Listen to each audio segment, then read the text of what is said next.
जब से देखा तुझको यारा, धरती बोली दिल पुकारा, तुम मेरे हो, तुम मेरे हो, सदियों से मेरे हो।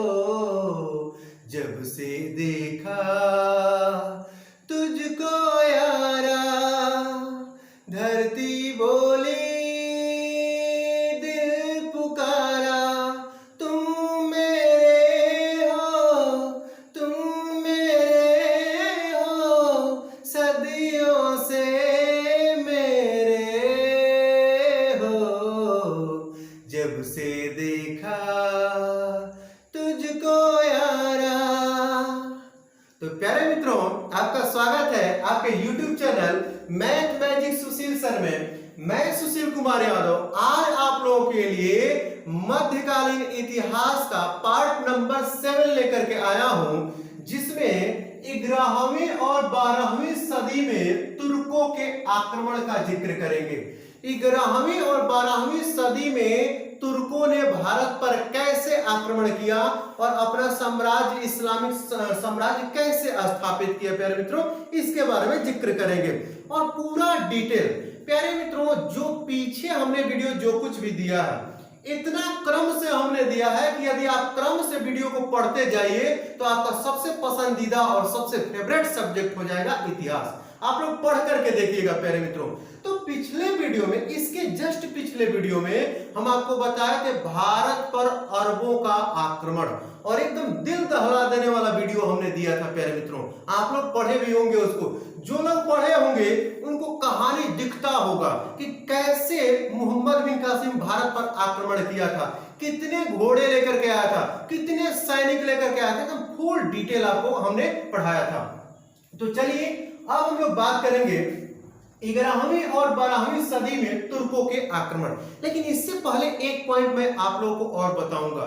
अगर जो आपसे कहा जाए कि एक ऐसी रचना है जो अरबों के आक्रमण का संपूर्ण विवरण प्रदान करती है, वो कौन सी रचना है? तो उस रचना का नाम है चचनामा। चचनामा, इसको याद रखिएगा। तो एक पुस्तक है जिसका नाम है चचनामा, और चचनामा में जो अरबों के आक्रमण का संपूर्ण विवरण मिलता है। और इस चचनामा के लेखक कौन है? इसके लेखक कौन है? तो अली अहमद। कौन है? अली अहमद जी हैं। अली अहमद जी हैं इसके लेखक। और इसी चचनामा में मोहम्मद बिन कासिम के संपूर्ण जीवन का भी विवरण मिलता है। इस बात को कहीं नोट कर लीजिएगा आप लोग, ठीक है? तो चलिए फिर आगे चलते हैं। वह 17 वर्षीय लड़का मोहम्मद बिन कासिम भारत पर आक्रमण करने वाला प्रथम मुस्लिम आक्रमणकारी माना जाता है, जो 17 वर्षीय लड़का था।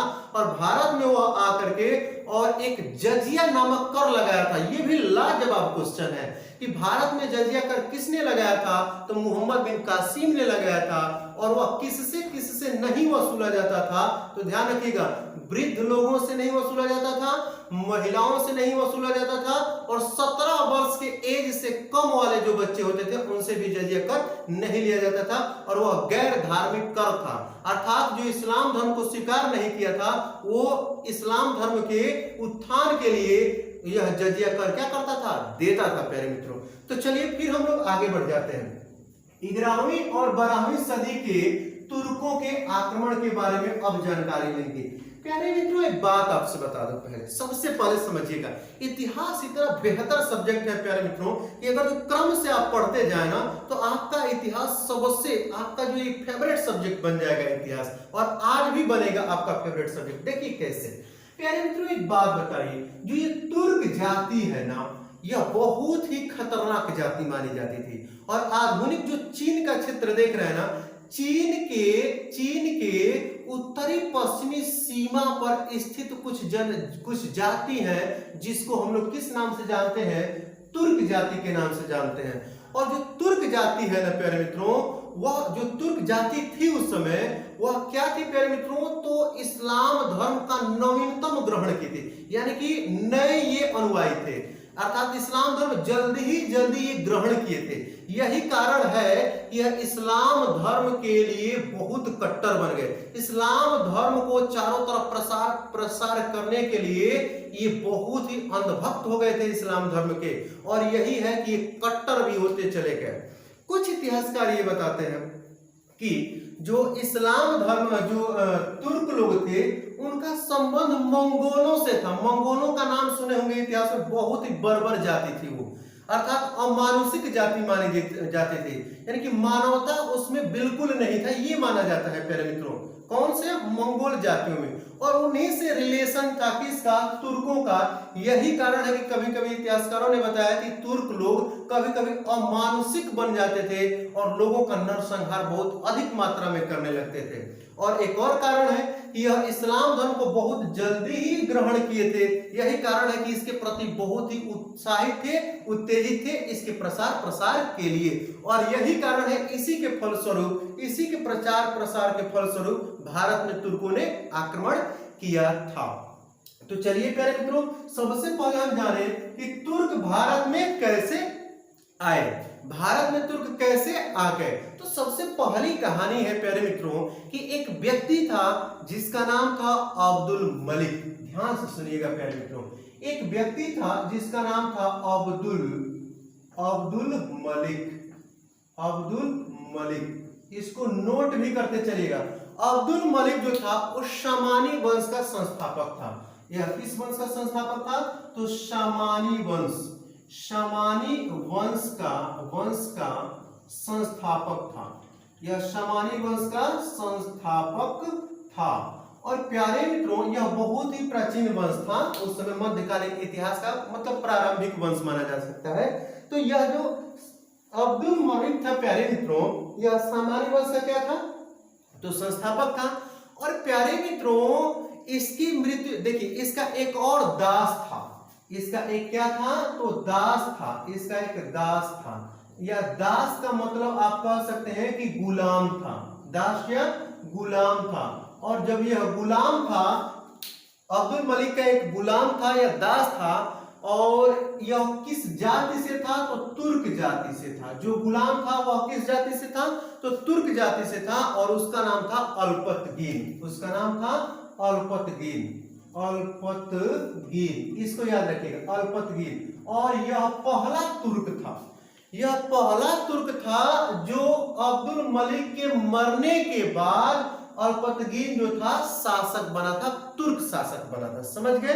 और जब ये तुर्क शासक बना था ना, तो यह स्वतंत्र घोषित कर दिया अपने आप को। यह अपने आप को क्या कर दिया?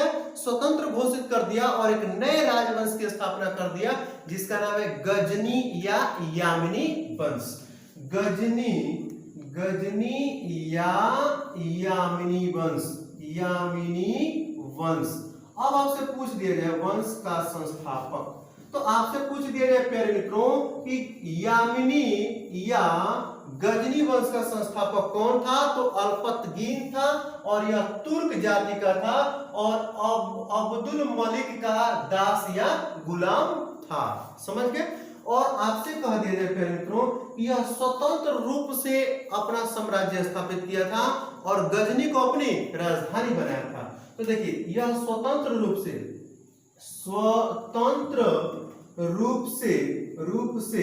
शासन करना शुरू किया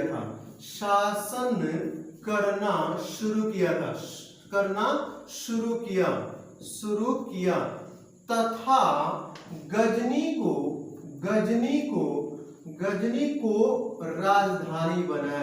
को राजधानी बनाया था।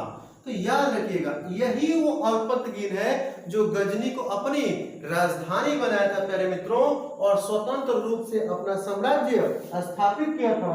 और यह अब्दुल मलिक का गुलाम या दास था। इसके बाद हम लोग बात करेंगे अल्पतगीन की मृत्यु के बाद अब इसका एक दास था या गुलाम था जो बाद में दामाद बन गया। याद रखना। अब देखिए, अल्पतगीन जो था इसका एक दास या गुलाम था, यहां नीचे लिख दे रहा हूं, तो ध्यान से समझिएगा। अल्पतगीन का अब दूसरा व्यक्ति आ जाएगा जिसका नाम होगा सुबुक्तगीन। इसका नाम होगा सुबुक्तगीन।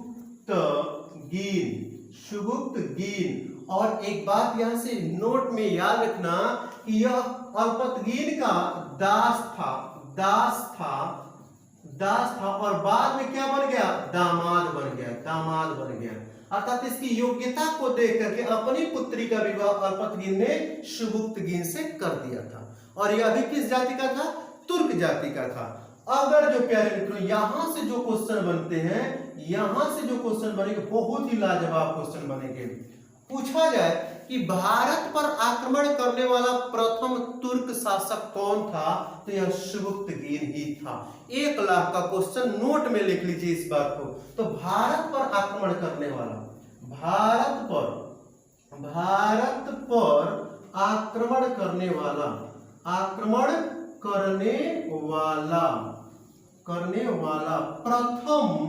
प्रथम तुर्क शासक कौन था,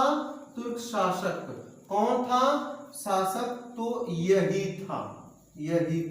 भारत पर आक्रमण करने वाला प्रथम तुर्क शासक यही था। कौन, शुभुक्तगीन, जिसने 986 ईस्वी में हिंदू शाही राज्य भारत में, हिंदू शाही राज्य यानी कि पंजाब का निकटवर्ती क्षेत्र, क्या पंजाब का निकटवर्ती क्षेत्र था जिसको हिंदू शाही राज्य कहा जाता था। हिंदू शाही राज्य जयपाल पर किया था। किस पर किया था, जयपाल पर किया। यह आक्रमण किस पर किया था, तो जयपाल पर किया था। और इस युद्ध में जयपाल क्या हो गए थे, हार गए थे। प्यारे मित्रों समझ गए इतनी बात। जब यह जयपाल पर आक्रमण किया था ना शुभुक्तगीन, तो उस समय जो है जयपाल इससे क्या हो गए थे, हार गए थे। इसके बाद कहानी आगे बढ़ती है प्यारे मित्रों। तो जब आगे बढ़ेंगे ना, तो आपसे हम यहीं पे बता दें कि इस शुभुक्तगीन के 2 पुत्र थे। कितने पुत्र थे, 2 पुत्र थे। एक बड़ा पुत्र था और एक छोटा पुत्र था। तो जो बड़ा पुत्र था उसका नाम था महमूद, और जो छोटा पुत्र था उसका नाम था इस्म महमूद। तो देखिए दोनों को याद रखिएगा। बड़ा पुत्र जो था महमूद था, जो छोटा पुत्र था इस्म महमूद था। और इसी बड़े पुत्र को महमूद जिसका नाम था, उसी का नाम पड़ा था महमूद गजनबी। उसी का नाम क्या पड़ा था, महमूद गजनबी। इसका नाम था महमूद। लेकिन जब भारत में आक्रमण अपने पिता का देख करके जब भी धन की आवश्यकता होती थी तो यह भारत पर आक्रमण करता था। इसलिए भारतीय राजा इसको महमूद गजनवी कहते थे, क्योंकि यह कहां से आया था युद्ध करने, गजनी क्षेत्र से आया था। इसलिए इसका नाम ही पड़ गया महमूद गजनवी। प्यारे मित्रों ये गजनी है कहां, तो आपके अफगानिस्तान में एक क्षेत्र था जिसका नाम था गजनी, और गजनी का ही रहने वाला यह महमूद था। और जब भारत पर आक्रमण करने लगा तो भारतीय राजा इसको किस नाम से पुकारने लगे थे, महमूद गजनवी। इसलिए इसका नाम पड़ गया महमूद गजनवी। अब देखिए जब शुभुक्तगीन की मृत्यु होती है तो इस महमूद ने अपने छोटे भाई की हत्या कर दिया। अपने छोटे भाई की क्या कर दिया, हत्या कर दिया। अपने छोटे भाई का हत्या कर दिया इस्म महमूद को मार करके। और 997 ईस्वी में स्वयं गद्दी पर बैठा था 27 वर्ष की उम्र में। 997 ईस्वी में महमूद बैठा था गद्दी पर, और कितने उम्र में, तो 27 वर्ष की उम्र में बैठा था। प्यारे मित्रों तो चलिए फिर आगे बढ़ जाते हैं हम लोग। तो अब हम लोग बात करेंगे प्यारे मित्रों महमूद गजनवी के बारे में। किसके बारे में बात करेंगे, महमूद गजनवी के बारे में। अब यहीं से पता चलेगा प्यारे मित्रों कि भारत पर तुर्क लोग कैसे कैसे आक्रमण करने लगे और कब कब भारत पर आए आक्रमण करने के लिए। तो सबसे पहले हम लोग बात करेंगे महमूद गजनवी। अब यह तीसरा तुर्क शासक होगा। कौन सा होगा, तीसरा तुर्क शासक महमूद गजनवी। तो प्यारे प्यारे मित्रों आप लोगों को ये तो क्लियर हो गया कि महमूद गजनवी जो था वह अपने छोटे भाई इस्म महमूद की हत्या करके और गद्दी पर बैठा था। हालांकि जो विद्या के क्षेत्र में देखा जाए तो इस्म महमूद बहुत ही पारंगत था, लेकिन महमूद गजनवी जो था प्यारे मित्रों यह रण युद्ध कौशल में यानी कि युद्ध कौशल में बहुत पारंगत था। यही कारण है कि महमूद गजनवी ही शासक बनना चाहता था और बना भी। समझ गए? तो एक चीज और, एक क्वेश्चन और एग्जाम में पूछा गया था कि महमूद गजनवी शासक बनने से पहले अपने पिताजी के समय में कहां का गवर्नर नियुक्त किया गया था। 1 लाख का क्वेश्चन एग्जाम में पूछा गया क्वेश्चन कि महमूद गजनवी शासक बनने से पहले कहां का गवर्नर या सूबेदार था, तो खुरासान का। एकदम नोट कर लीजिए, कहां का शासक था वो, तो खुरासान का शासक था। बहुत प्यारा क्वेश्चन है, ध्यान रखिएगा। इसके बाद महमूद गजनवी के बारे में हम लोग बात करेंगे। तो महमूद गजनवी जो है, पहली बात यहां से कि 997 ईस्वी में गद्दी पर बैठा, गद्दी पर 27 वर्ष की अवस्था में, 27 वर्ष की अवस्था में गद्दी पर बैठा, गद्दी पर 27 वर्ष की अवस्था में बैठा। समझ गए प्यारे मित्रों? तो यह कब शासक बना, तो 997 ईस्वी में गद्दी पर बैठा था। कब बैठा था? 997 ईस्वी में गद्दी पर बैठा था प्यारे मित्रों, 27 वर्ष की अवस्था में। क्लियर हो गया इतना बात? इसके बाद प्यारे मित्रों यह जो भारत पर आक्रमण अपना पहला किया, यह पंजाब के सीमावर्ती क्षेत्र हिंदुशाही राज्य पर ही किया था, जिस पर खुद इसके पिताजी ने आक्रमण किया था, जयपाल पर ही 1000 ईस्वी में। तो भारत पर पहला आक्रमण, एकदम लाजवाब क्वेश्चन। भारत पर पहला आक्रमण आपसे पूछा जाए कि महमूद गजनवी भारत पर पहला आक्रमण कब किया था, तो भारत पर पहला आक्रमण 1000 ईस्वी में हिंदुशाही राज्य जयपाल पर ही किया था, जिस पर स्वयं इसके पिताजी आक्रमण किए थे। समझ गए इस बात को? 1000 ईस्वी में जयपाल पर किया था। किस पर? जयपाल पर किया था, जयपाल पर किया।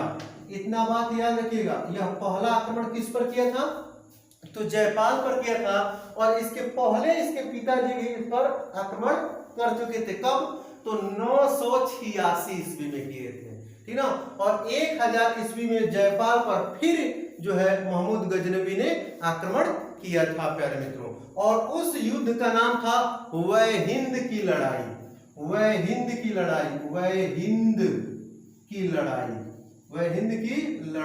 याद रखिएगा, वह हिंद की लड़ाई हुई थी 1000 ईस्वी में, और इसमें जयपाल हार गया था। किससे? महमूद गजनवी से हार गया था। क्लियर हो गया प्यारे मित्रों? और एक चीज ध्यान रखिएगा, अब भारत पर आक्रमण करने का उद्देश्य क्या था, ये क्वेश्चन एग्जाम में पूछा गया है कि महमूद गजनवी भारत पर आक्रमण करता था तो उसका उद्देश्य क्या था। तो उसका उद्देश्य था, आक्रमण का उद्देश्य आप लोग देखो प्यारे मित्रों, हम लिख बहुत कम रहे हैं, हम बहुत कम लिखेंगे। आप लोग हमारी बातों को सुनते रहिए और नोट भी करते रहिए, ठीक ना, क्योंकि सब कुछ लिखना संभव नहीं है मेरे भाई। आक्रमण का उद्देश्य था मात्र धन लूटना। इसका आक्रमण का उद्देश्य था धन लूटना। इसका मुख्य उद्देश्य क्या था, तो धन लूटना और गजनी साम्राज्य को और भी विस्तृत करना, इसका मुख्य उद्देश्य था प्यारे मित्रों। समझ गए? और एक और चीज याद रखिएगा कि महमूद गजनवी ने 1000 ईस्वी से लेकर के और 1027 ईस्वी तक में 1027 ईस्वी तक में 17 बार आक्रमण किया था। कितने बार? 17 बार आक्रमण किया था। 17 बार आक्रमण किया था। कौन? तो महमूद गजनवी ने। इसके बाद कुछ इससे जुड़े और भी महत्वपूर्ण क्वेश्चन बनेंगे प्यारे मित्रों, जो इसकी उपाधियों से, इसको याद रखिएगा, ये एग्जाम में पूछता है भाई उपाधियां। किसके उपाधियां? तो महमूद गजनवी की उपाधियां। तो सबसे पहली उपाधि के बारे में आप लोग समझ लीजिए। पहली इसकी उपाधि है बुत शिकन। बुत शिकन, बुत शिकन। अब आप ये बताइए, ये बुत शिकन की उपाधि किसने दिया था? तो भारतीय इतिहासकारों ने इसको बुत शिकन के नाम से पुकारा है। महमूद गजनवी को भारतीय इतिहासकारों ने बुत शिकन की उपाधि दी थी। बुत शिकन का अर्थ होता है मूर्ति भंजक या मूर्ति को तोड़ने वाला। मूर्ति भंजक, मूर्ति भंजक या मूर्ति तोड़ने वाला, मूर्ति तोड़ने वाला। याद रखना मेरे भाई, बहुत ही लाजवाब क्वेश्चन है, बहुत ही लाजवाब क्वेश्चन है कि किस शासक को इतिहास में मूर्ति भंजक के नाम से जाना जाता है। तो कौन ऐसा शासक है जिसको मूर्ति भंजक कहा जाता है? महमूद गजनवी। कौन ऐसा शासक है जिसको मूर्ति तोड़ने वाला कहा गया है? कौन ऐसा शासक है जिसको बुत शिकन की उपाधि दी गई थी? तो महमूद गजनवी। क्लियर हुआ? इसके बाद दूसरे उपाधि के बारे में बात करें तो दूसरी उपाधि थी यमीन उद दौला। यमीन उद दौला, यमीन उद दौला, यमीन उद दौला। और यमीन उद दौला का अर्थ होता है साम्राज्य का दाहिना हाथ। साम्राज्य का दाहिना हाथ, साम्राज्य का दाहिना हाथ, दाहिना हाथ। तो प्यारे प्यारे मित्रों, किस साम्राज्य का दाहिना हाथ? तो इस्लामिक साम्राज्य का, इस्लामिक साम्राज्य का दाहिना हाथ किसे कहा जाता है? तो महमूद गजनवी को यमीन उद दौला। इसके बाद प्यारे मित्रों तीसरी उपाधि के बारे में बात करिए। जो तीसरी उपाधि है वह है यमीन उल मिल्लत। यमीन उल मिल्लत। प्यारे प्यारे मित्रों, मिल्लत आप किसी भी एग्जाम में बैठ जाइए, चाहे सिविल का ही क्यों ना एग्जाम हो, आपको क्वेश्चन इसमें से मिलते हैं प्यारे मित्रों। तो यमीन उद दौला की उपाधि किसे दी गई थी? तो महमूद गजनवी को। और इसका शाब्दिक अर्थ होता है मुस्लिमों का संरक्षक। मुस्लिमों का संरक्षक, मुस्लिमों का संरक्षक। तो प्यारे प्यारे मित्रों, कौन ऐसा शासक था जिसको मुस्लिमों का संरक्षक कहा जाता था? मुस्लिमों का संरक्षक कहा जाता था, या यमीन उल मिल्लत कहा जाता था। तो कौन था? महमूद गजनवी था प्यारे मित्रों। और एक चीज और ध्यान रखिएगा, ये जो दोनों उपाधियां हैं ना, यमीन उद दौला और यमीन उल मिल्लत, ये दोनों उपाधि जो है बगदाद के खलीफा ने दिया था इसको। किसने? बगदाद का जो धर्म गुरु था इस्लाम धर्म का, बगदाद का खलीफा जिसे कहा जाता है, उसने ये दोनों उपाधियां दिया था। और उसका नाम था अल आदिर बिल्लाह। उसका नाम था अल आदिर बिल्लाह। अल दिख रहा है ना? अल आदिर बिल्लाह, अल आदिर बिल्लाह। तो याद रखिएगा प्यारे मित्रों, अल आदिर बिल्लाह ने यह उपाधि दिया था। सुन लीजिए, अल आदिर बिल्लाह ने ये दोनों उपाधियां दिया था प्यारे मित्रों। और अल आदिर बिल्लाह था क्या? तो यह जो था बगदाद का खलीफा था। बगदाद का क्या था?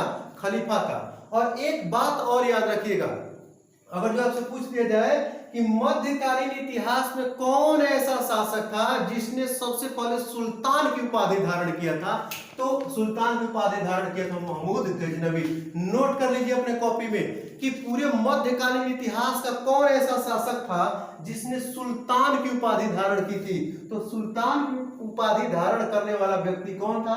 तो महमूद गजनवी था।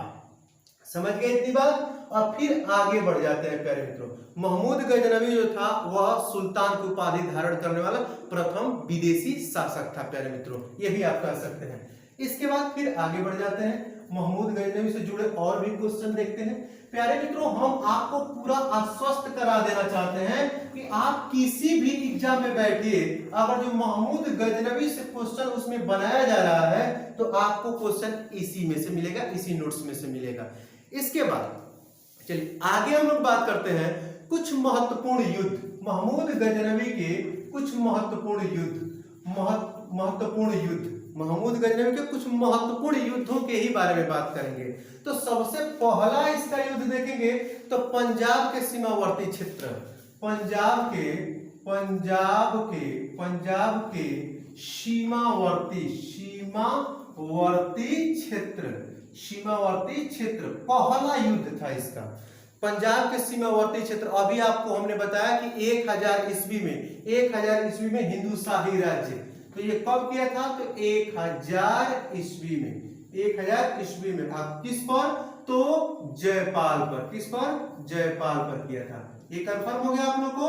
तो पंजाब के सीमावर्ती क्षेत्र जिसको ही वह हिंद का युद्ध अभी बताए ना, वह हिंद का युद्ध 1000 ईस्वी में किया था। किस पर किया था? तो जयपाल पर किया था। और जयपाल उस युद्ध में क्या हो गया था? हार गया था प्यारे मित्रों। और इसी को हिंदू शाही राज्य भी कहा जाता है। ठीक है।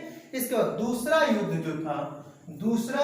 जो था वह था पेशावर का युद्ध। पेशावर पर युद्ध किया था, दूसरा जो आक्रमण किया था, और वह 1001 ईस्वी में। और यह भी जयपाल का ही क्षेत्र था। यह भी किसका क्षेत्र था?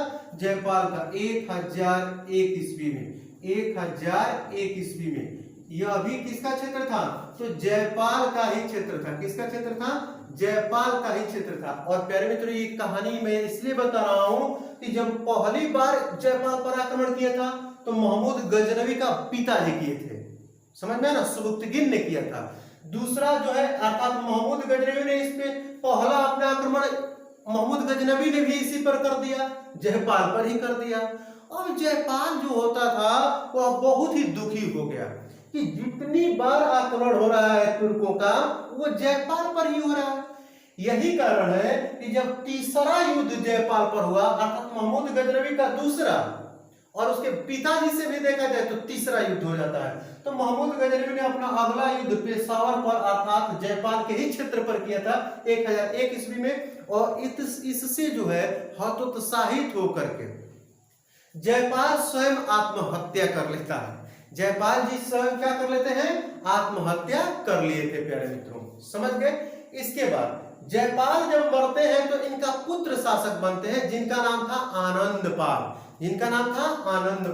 तो अब यहां पर देखेंगे अगला युद्ध जो होगा वह होगा छठवां युद्ध। इनका छठवां युद्ध जो महमूद गजनवी का पहला, दूसरा, अब छठवें पर आ जाता है। महत्वपूर्ण युद्धों की ही बात करेंगे। 17 आक्रमण तो किए थे, लेकिन महत्वपूर्ण युद्धों को ही हम देखेंगे प्यारे मित्रों। तो जो छठवां युद्ध किया था वह भी वह हिंद पर अर्थात पेशावर, इसी को वह हिंद के भी नाम से जाना जाता था। तो पेशावर पर जब आक्रमण किया, वह किया था पेशावर पर 1008 ईस्वी में। और उस समय यहाँ का राजा था, वो था आनंदपाल। क्या था? आनंदपाल। और यह आनंदपाल किसका पुत्र था? तो जयपाल का ही पुत्र था। यहाँ पर आप लोग नोट कर लीजिएगा अपने कॉपी में कि जयपाल ने स्वयं आत्महत्या कर ली थी प्यारे मित्रों, ठीक है, दुखी होकर के। और इसका पुत्र अब शासक बना था आनंदपाल। इसके बाद जो है वो जो महमूद गजनवी अपना 12वां आक्रमण किया था मथुरा व कन्नौज पर। 12वां युद्ध प्यारे मित्रों, हम अभी आपको बोले ना कि आपको महत्वपूर्ण युद्ध बताऊंगा। 12वां युद्ध किया था मथुरा व कन्नौज पर, मथुरा और कन्नौज के क्षेत्र पर किया था। चौथा युद्ध तो 12वां युद्ध। और 1018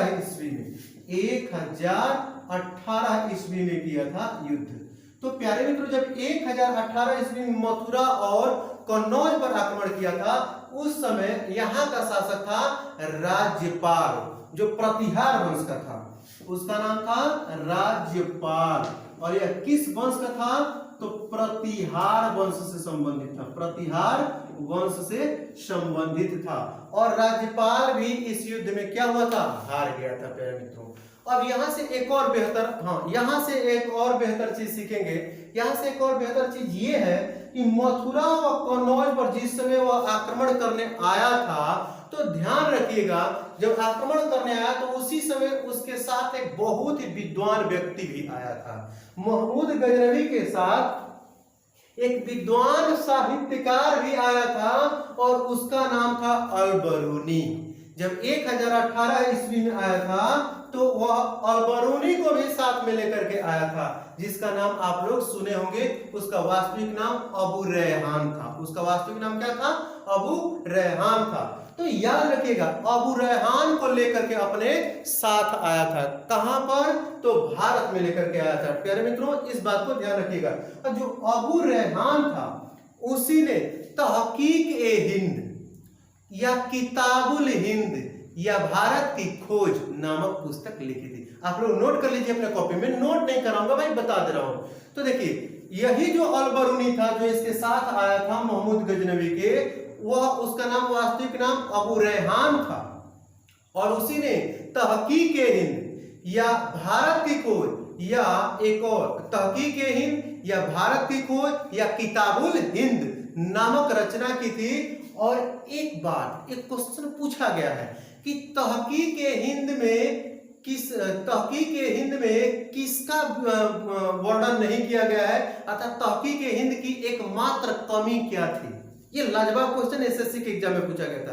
तो ध्यान रखिएगा, तहकीक ए हिंद में एक ही कमी थी कि उसमें राजनीति का वर्णन नहीं। तो एकदम लाजवाब क्वेश्चन, नोट कर लीजिए इस चीज को। राजनीति का वर्णन नहीं किया गया था, किसके द्वारा? तो अलबरूनी के द्वारा। समझ गए प्यारे मित्रों? इसके बाद हम लोग बात करेंगे, इसके बाद 16वें युद्ध के बारे में बात करेंगे। सोमनाथ मंदिर 16वां युद्ध था, वह था सोमनाथ मंदिर। सोमनाथ मंदिर आप लोग को मालूम है प्यारे मित्रों, सोमनाथ मंदिर पर अटैक हुआ था 1025 या 26 ईस्वी में हुआ था। सोमनाथ मंदिर पर किया गया था और 1025 या 26 के नियर अबाउट किया गया था। ऑप्शन में कोई भी दे सकता है, 1025 या 26, यानी दोनों देता है तो दोनों सही होगा। 1025 या 26, इसमें से कोई एक ही मिलेगा प्यारे मित्रों, ठीक है। और उस समय गुजरात का वहां का राजा कौन थे? तो भीमदेव। कौन शासक थे? तो शासक थे प्यारे मित्रों भीमदेव। इसको नोट कर लीजिए। तो सभी लोग आपको बता देते हैं कि 1025 में सोमनाथ मंदिर पर आक्रमण किया था, लेकिन ये नहीं बताते हैं कि जिस समय वह आक्रमण किया था उस समय वहां का शासक कौन था। ये लाजवाब क्वेश्चन है। अब ये आप क्वेश्चन एग्जाम में पूछेगा। तो कौन थे? भीमदेव थे प्यारे मित्रों। और इसने अपना अंतिम युद्ध जो किया था 17वां युद्ध, वह सिंध के जाटों के विरुद्ध किया था। 17वां युद्ध जो था इसका, 17वां युद्ध वह सिंध के जाटों के विरुद्ध किया था। किस पर? सिंध के जाटों के विरुद्ध किया था। किसके? जाटों के विरुद्ध किया था प्यारे मित्रों। और कब किया था? तो 1027 ईस्वी में। कब किया था? 1027 ईस्वी में। 1027 ईस्वी में किया था। इस चीज को याद रखिएगा। जाटों पर आक्रमण कब किया गया था? तो महमूद गजनवी ने सिंध के जाटों के विरुद्ध युद्ध किया था 1027 ईस्वी में, और महमूद गजनवी की मृत्यु 1030 ईस्वी में हुई थी प्यारे मित्रों। तो ये रहा इसके महत्वपूर्ण युद्ध। अब थोड़ा सा एक और चीज ध्यान रखिएगा प्यारे मित्रों। इसके बाद थोड़ा सा और कहानी में आपको लेकर के चलूंगा आगे महमूद गजनवी का। प्यारे मेरे भाई, आप ध्यान रखना एक चीज का, जितना भी चीज मैं बता रहा हूं उससे बाहर एग्जाम में नहीं आएगा। इसलिए प्यारे मित्रों कि एग्जाम में भी जो क्वेश्चन दिए जाते हैं उसका कोई पर्पज होता है कि आखिर वो क्यों एग्जाम में दिया जा रहा है क्वेश्चन। तो जितने भी एग्जाम में क्वेश्चन दिए गए हैं अब तक, सबको मैंने इंक्लूड कर दिया। और भी कुछ महत्वपूर्ण क्वेश्चन है जिसको आप नोट रखिएगा। इसमें पहला नोट आप लोग ये समझ लीजिए, पहला नोट ये समझिए प्यारे मित्रों कि जो महमूद गजनवी था वो लगभग जहां भी आक्रमण करता था नियर अबाउट सबको हरा दिया था, सबको पराजित कर दिया था। लेकिन एकमात्र ऐसा शासक था जिसको पराजित नहीं कर पाया था। ये एग्जाम में पूछेगा, समझ रहे हैं हमारी बात ना। आपसे क्या पूछेगा क्या नहीं पूछेगा ये हम जानते हैं। तो प्यारे मित्रों, महमूद गजनवी जो है वह किसको नहीं पराजित कर पाया था? तो चंदेल शासक विद्याधर को कभी पराजित नहीं कर पाया था। नोट में नोट कर लीजिए। पहला जो महमूद गजनवी था, चंदेल शासक विद्याधर, याद नोट रखिएगा तो इसको, विद्याधर नामक शासक को, चंदेल शासक विद्याधर को पराजित पराजित नहीं कर पाया था, नहीं कर पाया था, नहीं कर पाया था। कौन नहीं कर पाया था? तो महमूद गजनवी नहीं कर पाया था। अर्थात विद्याधर जी को महमूद गजनवी जो है यह पराजित नहीं कर पाया था। इस चीज को याद रखिएगा, एकदम मोस्ट इंपॉर्टेंट क्वेश्चन बता दिया हूं आप लोगों को। इसके बाद हम लोग याद रखेंगे दरबारी विद्वानों के बारे में। दरबारी विद्वान, ये भी लाजवाब क्वेश्चन, यहां से तो एग्जाम में क्वेश्चन पूछे ही जाते हैं।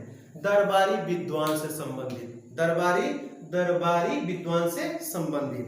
अब यहां से एक चीज हम आपको ट्रिक देंगे, एक ट्रिक देंगे प्यारे मित्रों, एक ट्रिक याद रखिएगा। फूफा, क्या? फूफा। अर्थात महमूद गजनवी के दरबार में कौन कौन से विद्वान रहते थे, उनका एक ट्रिक है फूफा। समझ गए ना? इसको याद कर लीजिएगा, कॉपी में नोट कर लीजिएगा। आपको मैं इतना बेहतर तरीके से इतिहास पढ़ाऊंगा प्यारे मित्रों कि आपका सबसे प्रिय सब्जेक्ट हो जाएगा, सबसे बेहतरीन सब्जेक्ट आपका हो जाएगा। कौन? तो इतिहास। एकदम कहानी जैसे याद हो जाएगा मेरे भाई। आपको बुक पढ़ने की आवश्यकता नहीं, जो मैं पढ़ा रहा हूं उसको पढ़िए आप लोग ध्यान से, और नोट्स भी बनाइए। हाँ, टाइम मिले तो कोई ब्रांडेड बुक आप उठा करके क्या कर सकते हैं, पढ़ सकते हैं प्यारे मित्रों। तो देखिए फूफा, ये महमूद गजनवी के दरबार में रहने वाले विद्वानों का ट्रिक है। अब फूफा में देखिए, एफ से हो गया फारूकी, एफ से हो गया फारूकी। आपको नहीं याद होगा तो बोलिएगा, वीडियो डिलीट कर देंगे, गारंटी है याद हो जाएगा मेरे भाई। एफ का मतलब हो गया फारूकी।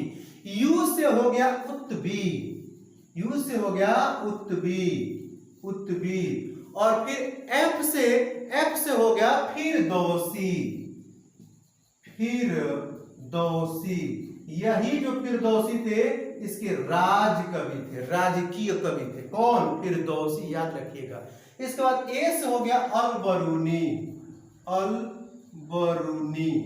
अलबरूनी देखिए प्यारे मित्रों, अलबरूनी वास्तविक देखा जाए ना तो खीवा का रहने वाला था। ख्वारिज्म का नाम सुने होंगे इतिहास में, ख्वारिज्म मैप में भी देखिएगा। अलबरूनी खीवा यानी कि ख्वारिज्म का रहने वाला था। अब महमूद गजनवी जब 1018 के कुछ पहले ही जब आक्रमण किया था खीवा पर, ख्वारिज्म पर, तो वहां से कुछ लोगों को बंदी बना करके लेकर के आया था। और उसी बंदियों में आ गए थे, अलबरूनी भी पकड़ में आ गए थे।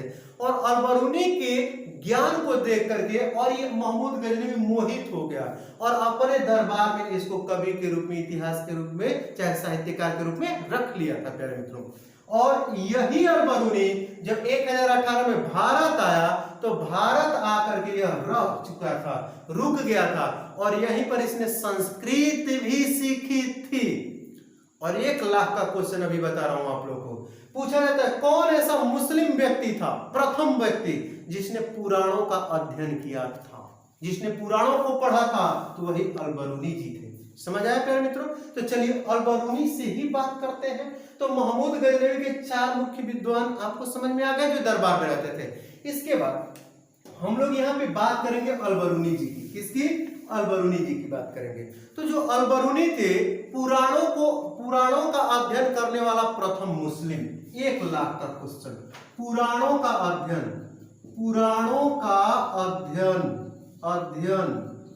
करने वाला।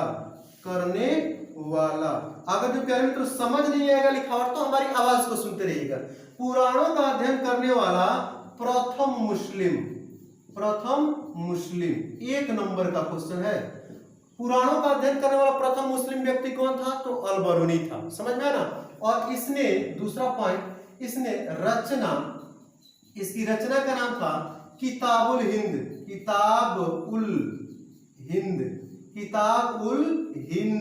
समझ में आया ना प्यारे मित्रों? किताबुल हिंद, या इसी को कहते हैं तहकीक ए हिंद। देखिए अगर जो समझ नहीं आए तो मेरी आवाज को सुनिएगा। तहकीक ए हिंद, या इसी को कहते हैं भारत की खोज। और एक चीज और याद रखना मेरे भाई, डिस्कवरी ऑफ इंडिया की रचना किसने किया था? पंडित जवाहरलाल नेहरू जी ने किया था। तो उस पुस्तक का नाम इंग्लिश में ही है, डिस्कवरी ऑफ इंडिया, तो वो किए थे पंडित जवाहरलाल नेहरू। लेकिन भारत की खोज तो अलबरूनी।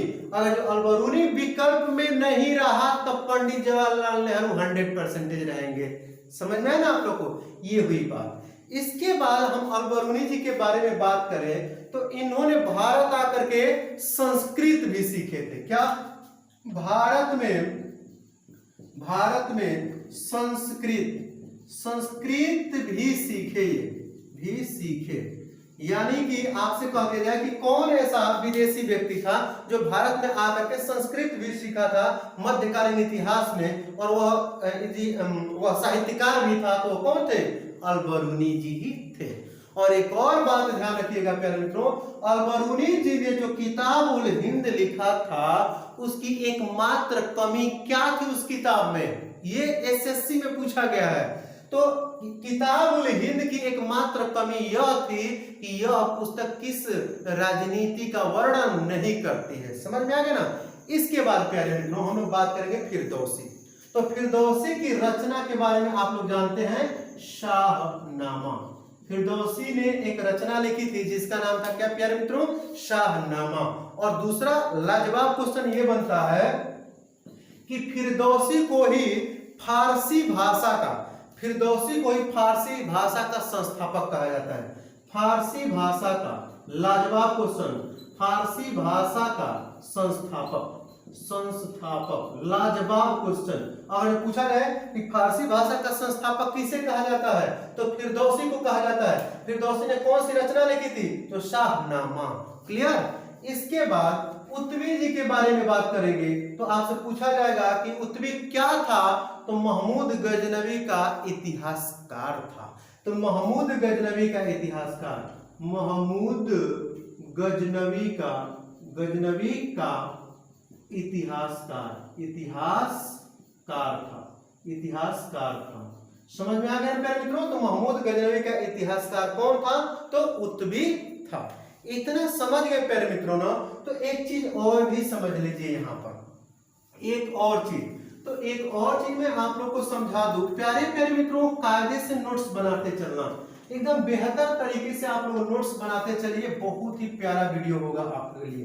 तो एक और चीज समझिए, जो महमूद गजनवी थे ना प्यारे मित्रों, जब वह भारत पर आक्रमण किए थे, भारत के सोमनाथ मंदिर पर आक्रमण किए थे। कहानी को सुनिएगा।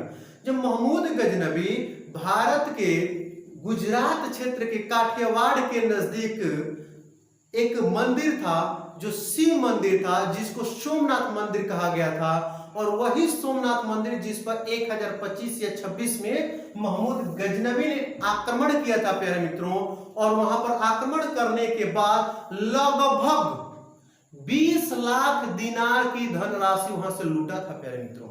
20 लाख दिनार की संपत्ति को लूट करके जो वो जा रहा था, तो रास्ते में जाटों ने उससे युद्ध कर दिया, और जाटों ने कुछ धन उनसे क्या कर लिया था? छीन लिया था। यही कारण है कि महमूद गजनवी ने अपना अंतिम युद्ध जाटों के विरुद्ध ही किया था। समझ में आई कहानी प्यारे मित्रों। तो 20 लाख दिनार की धन संपत्ति लूट करके लेके जा रहा था लगभग, तो जाटों ने कुछ युद्ध करके उसमें से छीन लिया, और उसी गुस्से में आकर के उसने 1027 ईस्वी में जाटों पर आक्रमण किया था। इतनी बात समझ में आ गई। इसके बाद एक और चीज नोट कर लीजिए, एक और चीज नोट रखिएगा। यही महमूद गजनवी था जिसने चांदी के सिक्के चलाए थे जिस पर संस्कृत मुद्रा लेख हुआ करता था। यही महमूद गजनवी ने चांदी का सिक्का चलाया। तो प्यारे मित्रों, महमूद गजनवी ने चांदी का सिक्का चलाया था जिस पर संस्कृत मुद्रा लेख हुआ करता था, जिस पर संस्कृत मुद्रा लेख,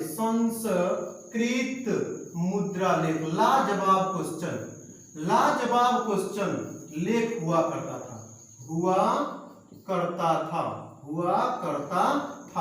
एक चीज याद रखिएगा, पूछा जाता है कौन ऐसा विदेशी शासक था जिसके सिक्के पर संस्कृत मुद्रा लेख हुआ करता था, तो वह कौन था? महमूद गजनवी। यह विदेशी शासक था, फिर भी इसके सिक्के पर संस्कृत मुद्रा लेख लिखा होता था। वह किस धातु का सिक्का बना होता था? तो चांदी का वो सिक्का बना होता था प्यारे मित्रों। तो प्यारे मित्रों, आप लोग को मालूम होगा, आप लोग को कंफर्म हो गया कि यह जो है महमूद गजनवी जो है इतना बेहतर इसका इतिहास था। और भी कुछ इसमें हम आपको बताएंगे प्यारे मित्रों, लेकिन अगले वीडियो में, वीडियो बहुत ही लंबा हो जाएगा। तो प्यारे मित्रों, अगर जो ये आपको समझ आया होगा तो अगला पार्ट जरूर देखिएगा, इसके पहले वाला पार्ट को ध्यान से देखिएगा। अगर जो नए व्यूअर है प्यारे मित्रों, तो हमारे चैनल को सब्सक्राइब कर लीजिए। अगर जो आपको अच्छा लगा हो तो एक लाइक जरूर करिएगा। फिर अगले वीडियो में हम लोग मिलेंगे, तब तक के लिए नमस्कार।